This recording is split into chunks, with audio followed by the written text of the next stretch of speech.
night before Christmas, when all through the house not a creature was stirring, not even a mouse. The stockings were hung by the chimney with care, in hopes that St. Nicholas soon would be there. The children were nestled all snug in their beds, while visions of sugar plums danced in their heads.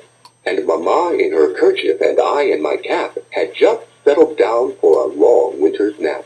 When out on the lawn there arose such a clatter, I sprang from the bed to see what was the matter.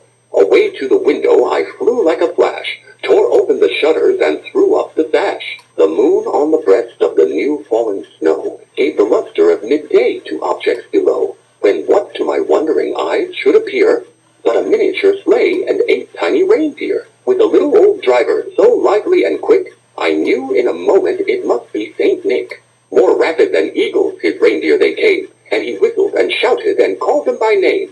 Now Dasher, now Dancer, now Prancer and Vixen, on Comet, on Cupid, on Donner and Blitzen, to the top of the porch, to the top of the wall, now dash away, dash away, dash away all! As dry leaves that before the wild hurricane fly, when they meet with an obstacle, mount to the sky. So up to the housetop his reindeer they flew, with a sleigh full of toys and St. Nicholas too.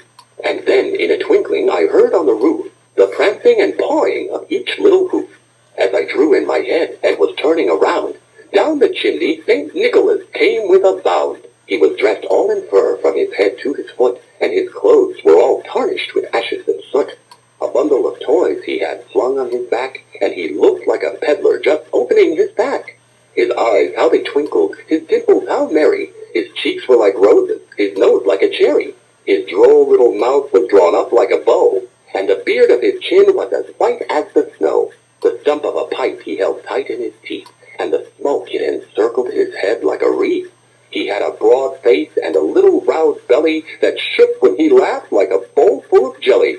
He was chubby and plump, a right jolly old elf, and I laughed when I saw him, in spite of myself.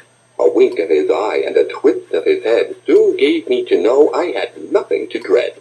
He spoke not a word, but went straight to his work, and filled all the stockings, then turned with a jerk, and laying his finger aside of his nose, and giving a nod, up the chimney he rose. He sprang to his sleigh, to his team gave a whistle, and away they all flew like the down of a thistle. But I heard him exclaim as he drove out of sight, "Happy Christmas to all, and to all a good night."